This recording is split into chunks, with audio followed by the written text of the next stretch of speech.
The MDCT presidency has unsurprisingly showered praises on President Emmerson Mnangagwa, saying he is the wisest citizen in the country because he has favorable policies that are making the people of Zimbabwe happy. Former MDCT interim leader Thokozani Khupe said at one time she regrets working with then Secretary General, now President Douglas Mnangagwa.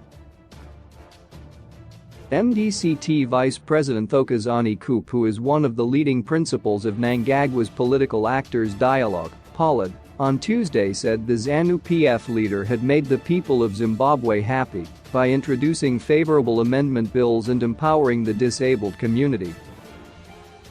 She added that Mnangagwa is the wisest citizen of Zimbabwe of all time. I take this as a privilege to start by praising and thanking the mover of this motion and the other senators who have debated before me.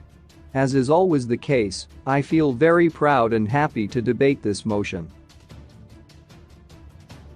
I will not say much because some of the issues were dealt with by the previous speakers. What I want to say is that His Excellency, the President of the Republic of Zimbabwe, Dr. Mnangagwa, proved beyond reasonable doubt that he is a man of the people with Zimbabweans at heart, she said. Mr. President, it will not be an overestimation if it is declared today that according to me, His Excellency is the wisest citizen of Zimbabwe of all time. That is what I believe. I have got the reasons to do that.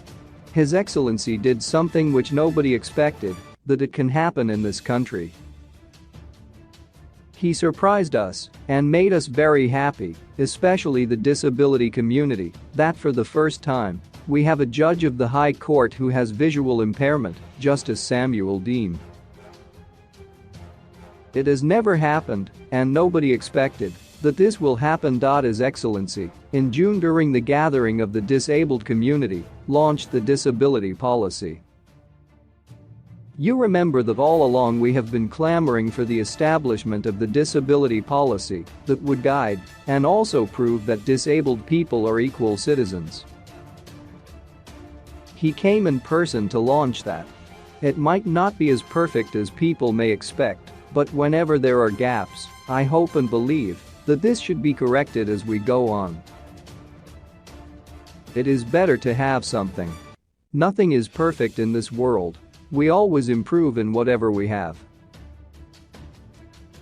The Japanese say kaizen, meaning continuous improvement in whatever we do. Khupe also praised the president for instituting the Private Voluntary Organizations (PVO) amendment bill, which is highly contested, with some observers accusing the government of wanting to tighten screws on the operations of non-governmental organizations in the country. But Khupe has welcomed it. They have formed some organizations and they call them PVOs, civil society organizations, churches, not all of them of course, some under traditional communities, yet if you look at some of them, you find that they are simply tribalistic organizations formed to push for a tribal agenda or some agendas you may not understand. When the bill comes, people will have the opportunity to take what is right out of the present act and throw away that which is not right. I think I support that the bill be amended, she said. MDCT leader Douglas Mnangagwa also joined the praise band and thanked Mnangagwa's recent State of the Nation address, SONA, saying his party agreed with most of his plans. I would like to join other members in thanking the President of the Republic for the address that he made to the nation. There is a lot of convergence on most of the issues. We do agree, for example, with some of the items on the legislative agenda, he said. Mnangagwa and Khupe were helped last year by the state security forces to grab the main opposition MDC alliance headquarters in Harare. Through a 2020 March Supreme Court ruling that declared Nelson Chamisa's leadership of the opposition illegal, the two have since recalled more than half of the MDC alliance MPs and councillors from parliament. The National Assembly went on to declare Khupe the leader of the opposition in parliament. Nahanda Radio.